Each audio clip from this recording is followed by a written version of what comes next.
Cool. So hi everyone, I'm Yoav, leading the growth team at Yotpo for the last 3.5 years. Don't feel bad if you don't know what growth means. Everyone at Yotpo keep asking me what are you doing? No one knows, and it seems like you work for me, so I'm continuing with this. But being serious, we're in charge of all the inbound marketing, paid acquisition. We're product manager in the team, so we're in charge also on the onboarding and activation of the product itself, and also web development, SEO, etc. So technically around 70% of the revenues of Yotpo starting in our team, and so we kind of see the whole picture of Yotpo's lead gen. Let's move forward. What is Yotpo? Founded in 2011, raised over $100 million from Bessemer, Marker, Lambert, etc. Over 300 employees, New York, Tel Aviv, Boston, London, and the fastest growing brand in the world starting to use us. Probably you know some of them, GoPro, Wagon, Tankit, etc. And what do we actually do? Let's leave the marketing jargon aside. We're helping brands to generate reviews, photos, and build loyalty programs in order to market themselves. How does it look like technically? So we allow our customers to generate reviews or any other type of content from their shoppers.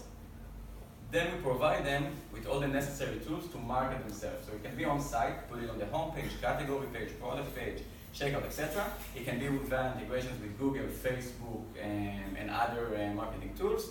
And we even provide them insights, what their customers think about their shipping, fit, quality, and so on. This is how it looks like. You can do some cool galleries from photos on Instagram.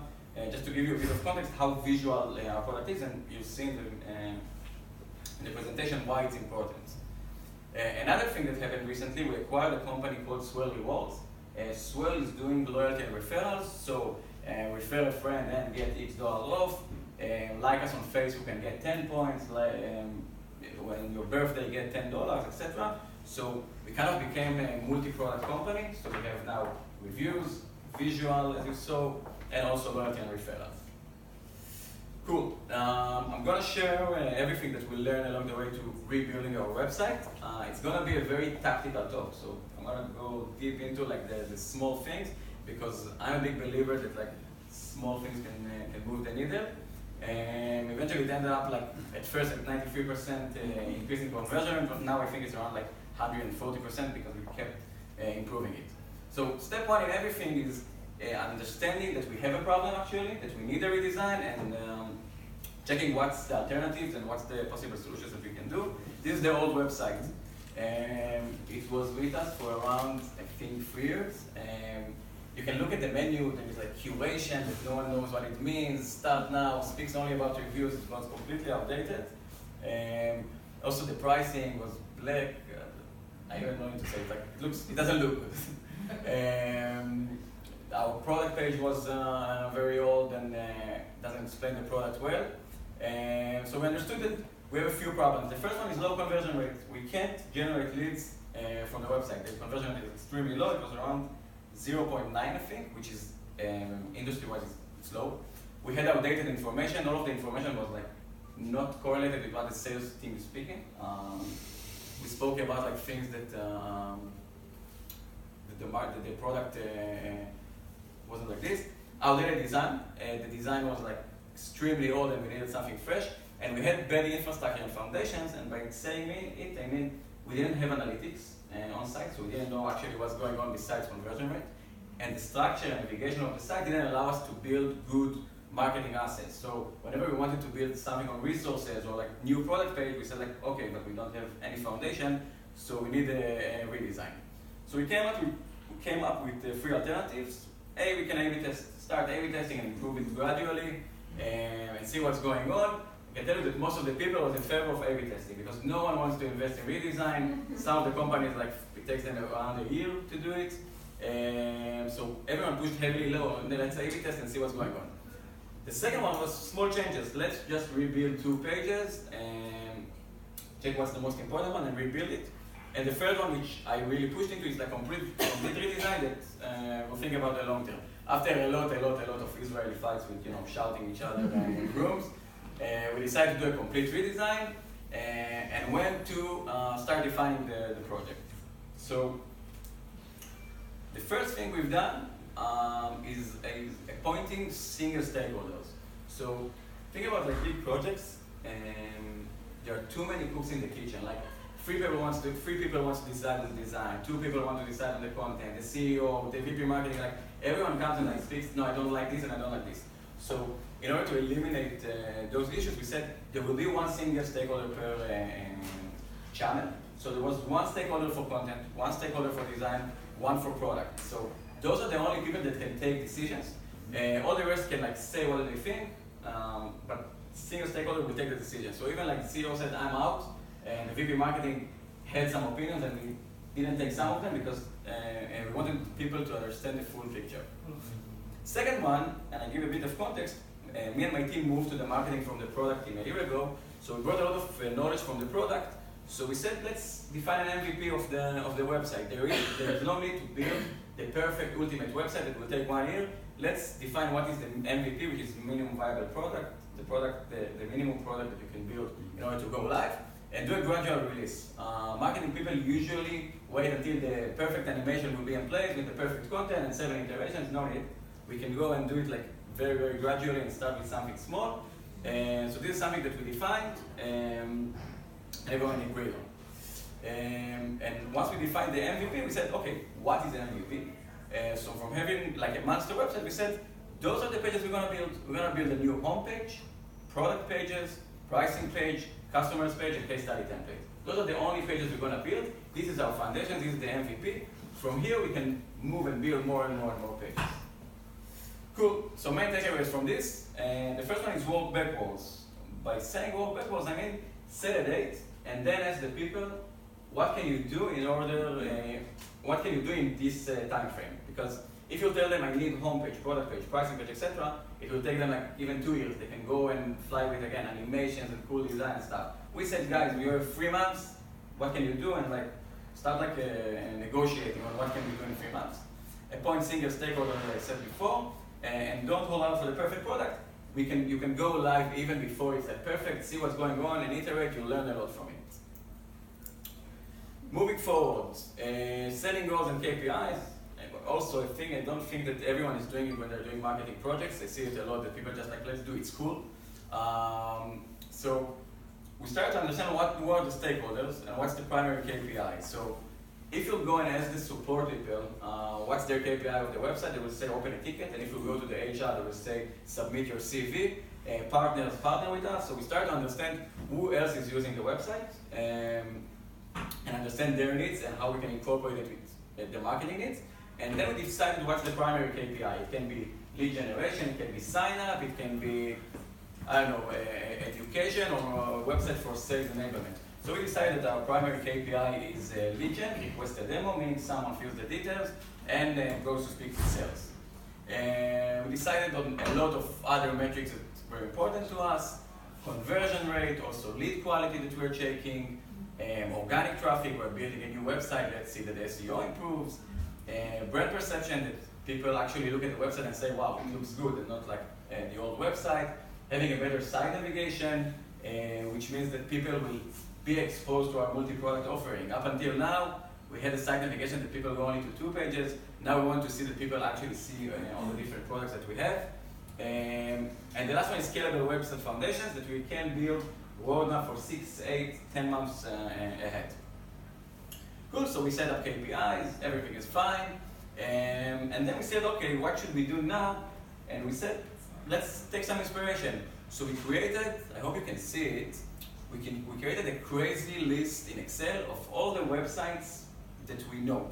And we started to like go one by one and check what they're doing. So on the left, you can see the crazy table that I made of menu items. I just went to like 30 websites, wrote their menu, what's written there, is it going left, right, how many of them like sending requested demo, sign up, how many calling it customers, clients, products, solution, really like manual work to understand what's the terminology and to understand what's the menu, how the menu is going to look like. Then we went to a lot of websites, even not in our domain, like Nike.com and websites like this, and took inspiration for a lot of things. So for example, we went to Wistia and we said, okay, we love the header CTA.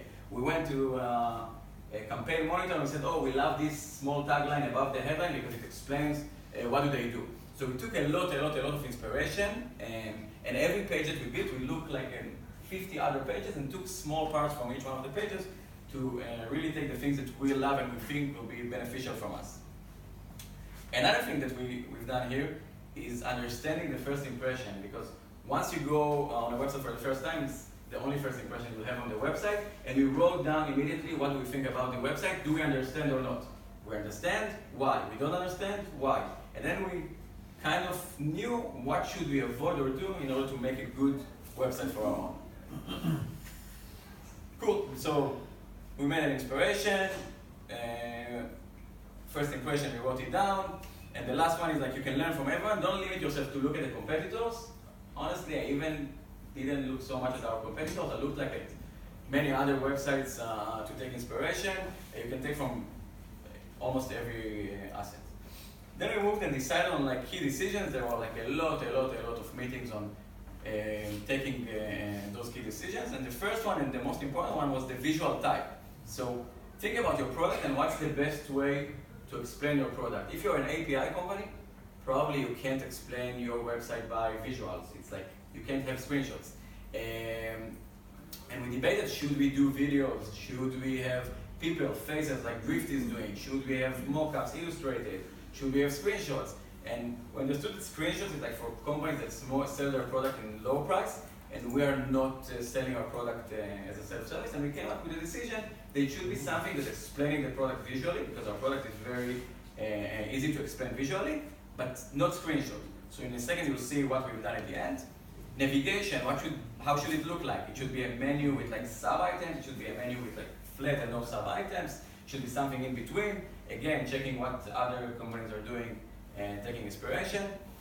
Third one is, what's our industry status? Are we SLED? Do people know what Yotpo is? Or are we like not known?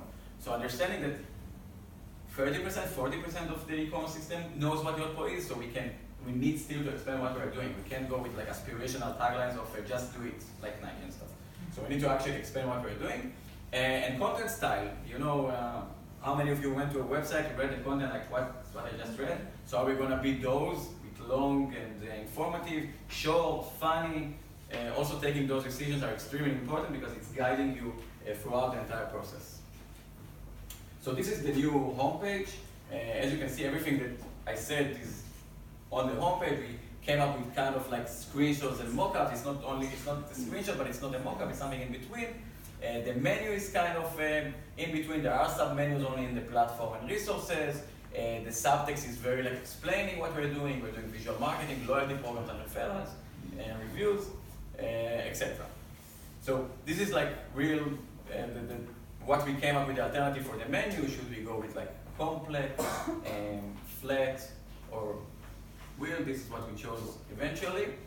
And then we went and started building the pages. And another thing that happens a lot in projects, also in product, both from product and marketing, is that the designer gets a wireframe with final content. So the only thing that's left to the designer is to design. And the content, you know, when you give content people the room to write, they'll write. It will be like very, very long. So we said, no, we're going to change the approach here, and we're going to do something interesting. We want people to understand what we are doing, even without reading the content. So we started with design.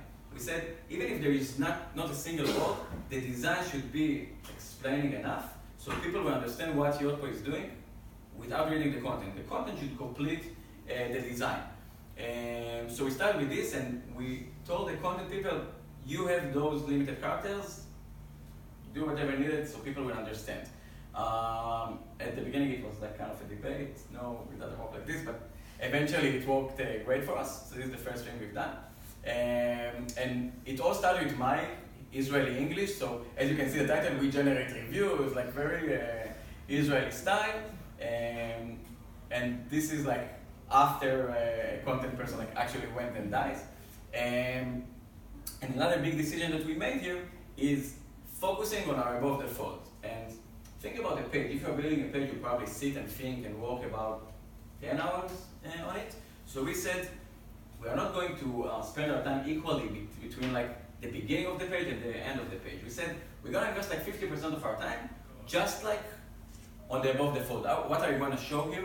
What are we going to write here? So we invested a lot of time understanding that like 30 to 50% of the visitors won't scroll down. So if we will be able to create a great above the fold, all the rest will be much easier. So here we invested a lot of time thinking, what should we do? And we said we need to be like super simple, have a great screenshot that people understand like, okay, this is the product. I understand what they're doing, it's interesting or not. And we invested a lot all over the page in like how the above the fold look like. This is like another page, same thing, very screenshot oriented. And then we went and started to build the actual pages. The first page that we started with is the pricing page, which probably besides the homepage is the most important page in every website, the page with the most traffic. And we had a lot of challenges in this page. So Yotpo has like around 15 plans with 3 tiers. It's like super complex. Try to show it, you'll end up with a pricing page like HubSpot. If you know, it's like with radio buttons and like you can't understand what's going on. Should we show or hide the pricing? If you ask any salesperson, will tell you, yeah, for sure, you need to show the pricing, because then they get calls of like, hey, why it costs $600 a month? Should we show or hide? How do we show 60 plus features? We have like tons of features. How do you show it? You are like creating a list. Who's gonna read 60 features? Crazy, I'm not gonna read it. What's our main goal in the pricing page? We have both sign up and request a demo, which is like also different call to actions. Should we go sign up first, request a demo first? So we have a lot of challenges here. And also another challenge is like debating with the salespeople how it's gonna look like. So this is another big thing. So after taking all of these complex things into consideration, we said, okay, we need to create the most simple thing ever.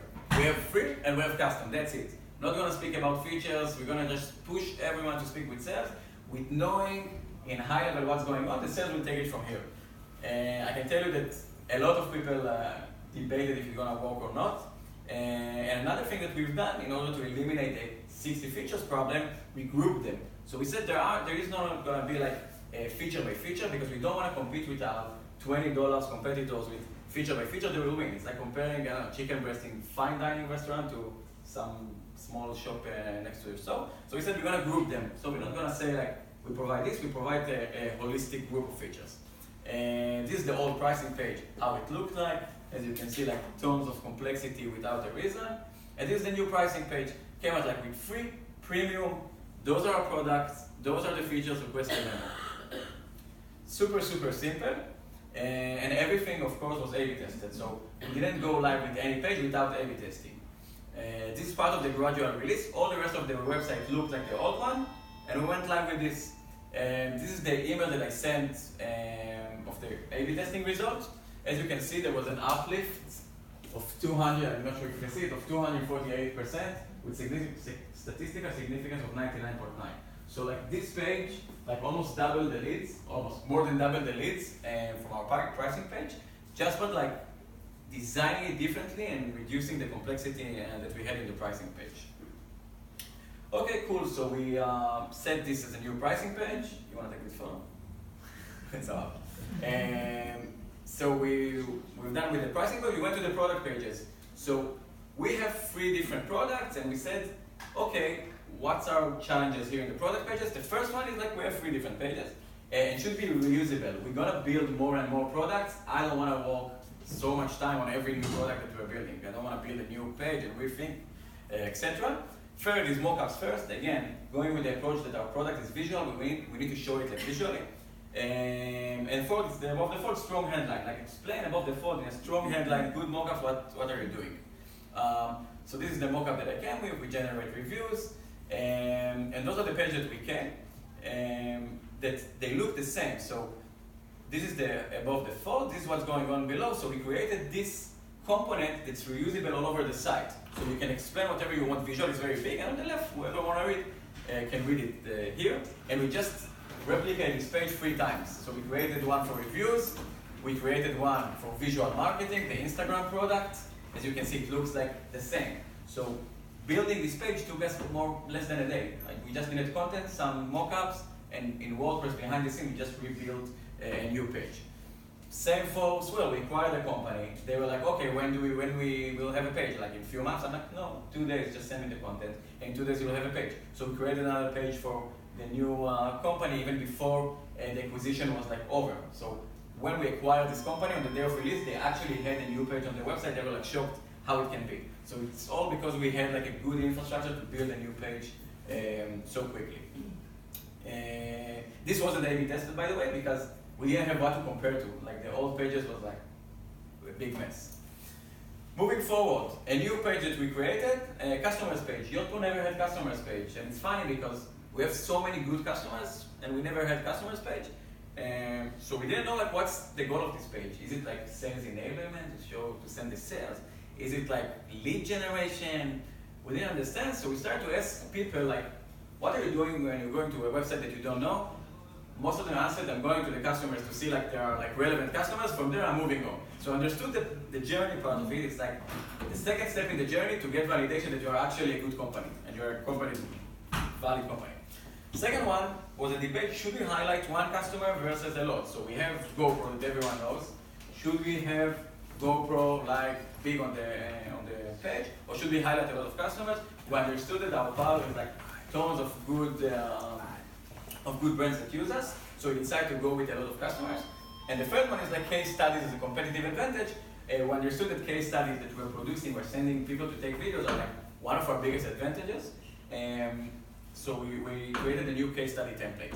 So again, this is my language. All the best brands in the world use Yotpo over X and Y, like very Israeli style. A lot of logos, and eventually the magicians of our studio made this. So again, strong above the fold, a lot of brands. So no matter what, you like connect to one of them that you like. Probably people, men will be happy to see Antakit. Women will say, oh, Moroccan oil. So everyone like has the brand that he knows. And we created a new case study template also. And again, taking the approach of the above the fold, we created this interesting component. So case studies are usually like long.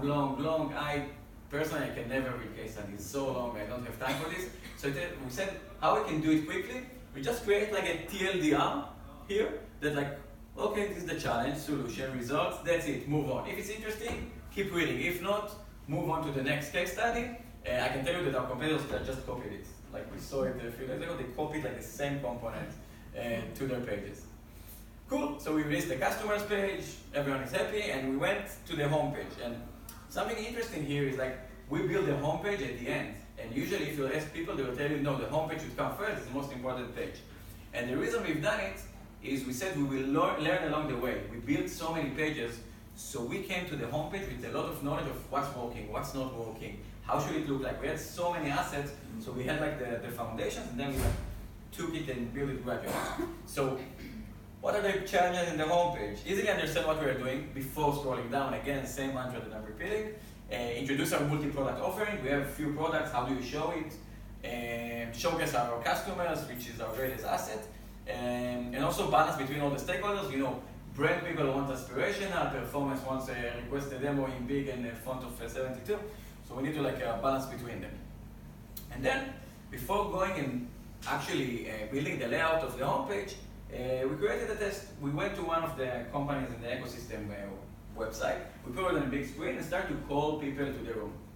And then I asked them, do you understand what this company does, just from the headline? And they're like, no. Okay, so imagine that I can answer you whatever you want. What will be the next question? And everyone said, what's your product? I'm like, okay, fine. Those are the products. What's your next question? And everyone said, what are your customers? Cool. What's the next question? They said, how can you help my company? Cool. What's next? How do I get started? And if you think about this flow, 99% of their websites aren't built like this. They always like, the first line after the headline will be like, we will increase your sales, we will increase your leads, which is like, how do I help you? There's like some vague content about what do you do, and then like case study. So no one builds the website like they actually want to see a website, along with the homepage. So we just created it as the flow that people ask. So we created the homepage, like what do you do in general. Then the second section is the products. This is the first thing you see when you scroll down. We have visual marketing, reviews, loyalty. This is what we're doing. Before we are going to increase your conversion rate, sales, blah, blah, blah. Then we said, okay, these are our customers. This is what everyone asked. Those are our customers who went and filmed videos of our customers in New York. How do we help you? And request a demo. Simple, exactly like everyone that I asked, like, how do you want to see a homepage? Asked. So we went and A/B tested the homepage. The blue line that you see is the conversion rate of the new website, and this orange line is the conversion of the old website, and this is day by day, so no one can tell me like, no, there was one day that the new was better. Like every day you can see that the new homepage works much better than the older homepage, and here's only the homepage, like all the rest of the pages are live. What happened in the drop? Sorry? There's a drop in the blue. Turn it off. No, I know. Here? Yeah. I know, it's like, that's why I'm showing it like day by day. You see, like every day it was better. And then like we took everything, like we ran it for like 2-3 weeks, and you can see that the uplift was 47% without Israel, because I'm excluding all the Yotpo employees, with 99% statistical significance. So we understood that this website, the homepage works well. We went live with this, and then we said, okay, how we can even make it better. So we started to think about all the conversion models that we can do, how we can even make it like much better. So the first thing we've done is like we implemented, we said, people don't like those forms, and those forms are like, they're a problem in terms of content. Whenever you have like a good content marketing, it's very hard to convince people to request a demo versus via the form. So we implemented Drift. So we created a lot of flows in Drift. Drift is like a chatbot that you can speak and do flows to request a demo. So we created Drift and a lot of flows in pricing, in reviews, like we had a lot of dedicated flows. And also it allowed us to capture leads from marketing assets, from blog, from case studies, from ebooks, because we don't need to like push a huge component here of request a demo. We don't need to do like exit intent. We just had this, and we're creating like around 30% of our leads coming from this. And then we said, okay, what else can we do? Let's redesign the request a demo page. So we've done something interesting here. We integrated Clearbits. So whenever you put your email, we automatically by API going and taking your data and updating it. So here we're putting like the Pure Vida CEO email. It's going to the API Clearbit, and you can see the text changes there. We're pre-filling all of the details, and we're reducing friction and increasing conversion rate by this. This is the second thing we've done. The third thing is like rebuilding the contact us. We understood that a lot of our leads are like A, junk, because they are like asking for technical support, and B, are not requesting a demo because the contact us page is not good. So we rebuilt this. We sent a lot of the bad leads to partners and technical support, and also increased lead quality, got the sales trust back from building this. Cool. This was the Yotpo.com website. Then we acquired as well, as I said, and they had like the old website. In 14 days, we took this website and made it this website by just taking the template that we already have, having the guy from Swell just write the content, and we have everything. So 14 days, we had a new website that usually can take you, it takes a year to companies that acquire other companies to actually build a new website. Cool. Some of our tech stack. So I know people really like to know what people use. So for prototyping and design, we use the Balsamiq, InVision, Sketch, Photoshop, Illustrator, and After Effects. For analytics and conversion, we use Drift. This is the chatbot. VWO for the A/B testing. Mixpanel and Amplitude for analytics. I can tell you that Amplitude has a crazy good free plan. So it's like free plan that also we're using the free plan. It's for enterprises or whoever has a company with low number of events, just use it. It's an amazing tool. Hotjar for heat maps, and Full Story, which is also an amazing company that you can see the videos. It's very expensive, but it's like great tool. You can see videos of your customers, and it's also like records where they click in terms of elements and CSS and stuff. Project management with Smartsheet and Trello. These are tech stack here. So conclusions and results. What you see here is the graph of the conversion rate of Yotpo.com, not manipulated by Excel. This is like a screenshot from our Tableau dashboards. Now we're on like around 2.77%, which is crazy. Our goal, I can tell you at the beginning, was to get to 2. Like this is the goal when we started to redesign the website. They said, if you can get to 2, it's amazing. So we got to this number, and I can tell you that my personal goal for this year is like to get like 3.2. If you are able to do it, it's like amazing. It was a game changer for the company, this project. And if I can repeat like all of the key points that I spoke about, it's like appoint a single project owner and keep stakeholders to minimum, critical, otherwise you have a lot of fights and like inconsistency in your website. Define a realistic scope for the project. Don't let people like go too wild and spend 1 year in rebuilding a website. It should be a quick project. Evaluate which page should be taken down instead of redesigned. This is another big thing that we've done. We just like eliminated and removed a lot of pages. Don't be scared to like say, okay, we don't need it, and get it off. And set clear goals and KPIs. Again, seems obvious, but super important. Inspiration from other websites. Really critical. Again, everything that we're doing now, every asset that we're building, we're looking at other websites, what they're doing. And understand what's the easiest and most effective way to explain a product. If it's by video, by mock-up, by screenshots, by text, just like it's key decision before you're starting building your website. Cool. This is like, I'm not sure it will work for everyone, but for us it worked amazing to start with design and let the content adapt to the design and character limits. Go for gradual release. Again, MVP, don't wait for the perfect product, just move. Do it, go live, things will like, you'll learn a lot and you'll be able to move quicker. And A/B test whenever you can, just to make sure that you're not hurting your website.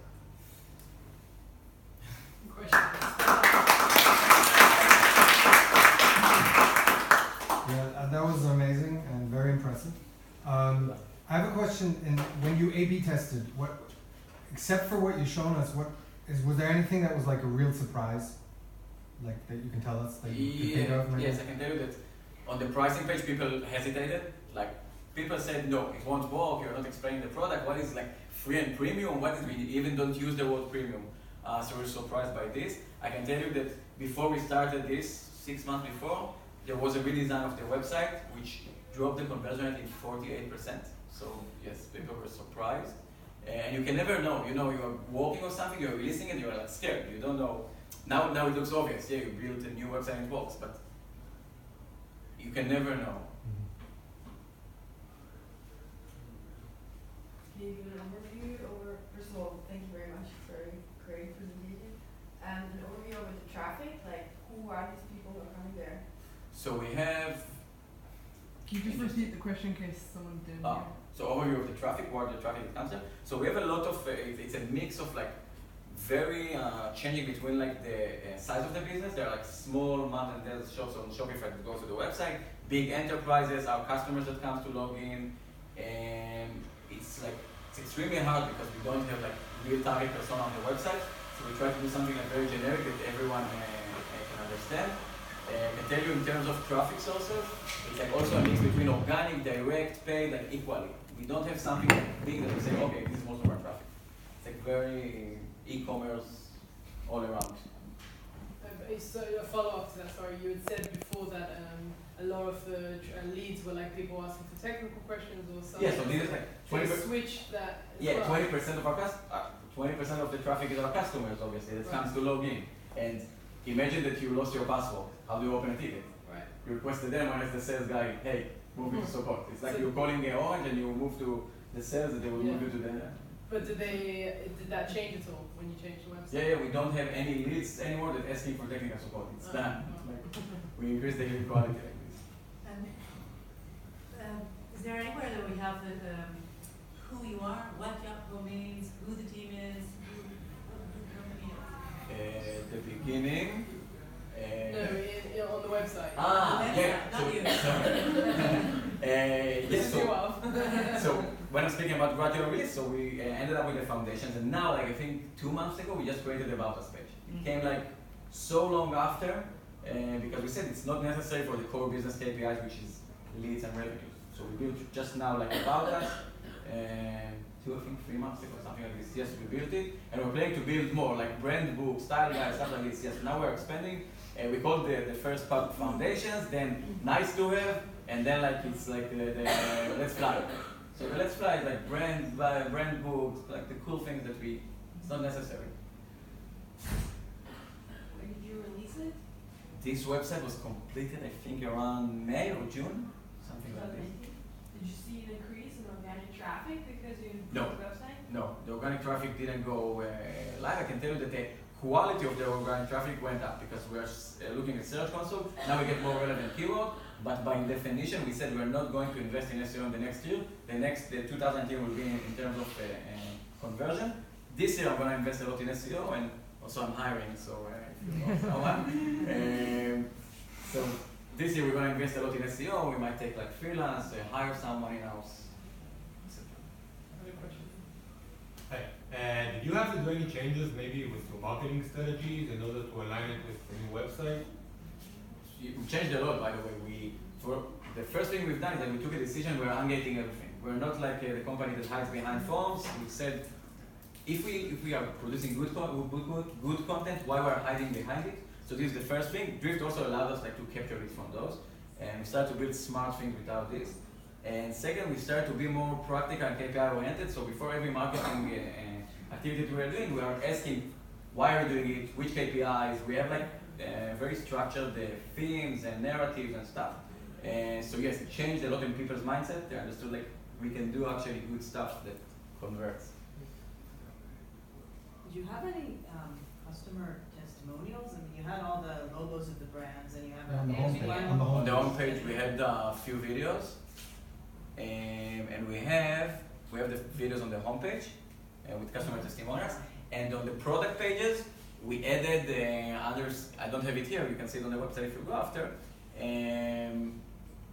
You can see that we added a lot of testimonials, other like product stuff. So for example, we're showing analytics, and instead of writing here, you can see how many reviews, we put a testimonial. So we combine like both customers and explanation. I have a question. Do you guys use any landing pages for your lead generation? Honestly, we also got rid of all the paid acquisition landing pages. Yeah. We just sent them to the homepage. It works so good. Yeah. So we said by definition, remove everything. Wow. We send it to the homepage. I can't tell you that it's the best decision ever, but like I always said, why you're building like landing pages if you can send to the homepage? So either your homepage is not good enough, or like. In most cases, there's too much information for someone to make a decision. Yeah, but for brand, for example, if you are people search for Yotpo and they click on paid ad and they're going to a landing page, like why? I don't understand. So why your homepage is not a landing page if it converts so well? Right. So it's like a philosophical question that I have with myself, and we decided to remove it. Cool. Any more questions? So really feel free. I'm like available wherever you want: Instagram, LinkedIn, Gmail, face-to-face, whatever. I'm here. And if you know someone, let me know. יאללה, תודה. רגע, לא נקרא. Is there any KPI or anything we should be measuring that this like it's analytics is not providing something we find is really useful that it's like not So you're asking if there are KPIs that I can't see in analytics and I'm like that you're using and you use like monthly or every quarter or like even weekly, I don't know. So you're asking which KPIs I'm looking monthly? What's your most Yeah, important like KPI? a KPI that's not provided by analytics. Oh. Like you think it's super useful Oh. and you look at all So- the time because like it defines the growth of the business. Cool. So technically we're almost not looking on Google Analytics. We're looking on a lot of other metrics in Amplitude. So we're looking at cohorts, like people that visited, for example, marketing assets and how long it took them to convert and how much. We're looking at signups and what happened with them after, like not only requested them or how many signups became paying customers or product users. We are looking on cross website, how many visit our website and then Swell. How is it called?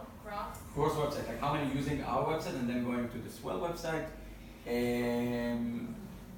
We're looking at a lot of moving windows, like this Google Analytics can provide, like merging 14, 28, 60 days moving window to see that the trend is going up. What Is else? there any like if you would have to give like one tool, would you like recommend? I think Amplitude is like amazing and it's free. Like they have an amazing free version. Thanks. How is Amplitude different than Google Analytics? It's like it's an analytics tool that the biggest enterprise in the world use, like Microsoft, PayPal, etc. And we're using Segment to, if you know Segment, Segment is like an event router. They know how to take events and like spread it around like different tools. So we use Segment in the product as well. So I have like visibility on what someone done on the website, then on the product, and then like everywhere. I'm sending events there. If you're using Segment, super easy to implement, amazing analytics tool. The problem is that if you're too big and you need to pay, you need to pay. Okay. So it depends on the size of the Yeah, but if Yotpo can, I believe that we have You're traffic. organic, so Yeah. it's before the CEO. No, it's all the traffic, including everything. Last question from me. Do you pay special attention onto mobile? Because we've always been told, mobile first, because The that's opposite. for everyone. Mobile second. We looked at the legion and understood that the actual legion comes from desktop in our case. Yeah. I'm not saying that mobile is important. Mobile is extremely important. In our case, the legion mostly comes from desktop, and we invested more. Always I said desktop first, then like adapt to mobile. But everything was desktop first. Most of the leads from mobile were like not good in our case. I believe that's because they're starting the journey at Shopify and they're opening a store and then coming to us, and that's why. Oh, regarding to that, is there like a cookie to like realize if someone opens something in like mobile and then open it up later? I mean, I'm sure Yeah, there is, second. but are you like measuring Of that? course, multi-device distribution, of course. So like, let's say, okay, I found it in mobile, but of course I'm not gonna sign up or like, because it's like, I don't know, I'm doing something, I'm in the car, whatever, so then I'm gonna go back to my computer. Most of the solutions, it depends. I think Segment can do it somehow on Yeah. most of the customers. So Segment is like connected to our amplitude and everything, and it sends it. Also, our BI team trying to track it. I can't say that we have 100% cross-device, obviously. Yeah. But wherever we can, if someone, I don't know, opened an email from us, from Marketo, so we have like the Munchkin code that connects. Like, we have a lot of other tools that connect the dots. The team is very technical also, so like, they know how to connect the dots. So we have this, we have Segment, and we have also the product. So if someone signs up or ever visited the product, he has like a cookie. Analytics and attribution could be like a months-long discussion, so we're not going to go down the rabbit hole of that, but I think we're going to wrap up now. That was fantastic. Thank you. Thank you.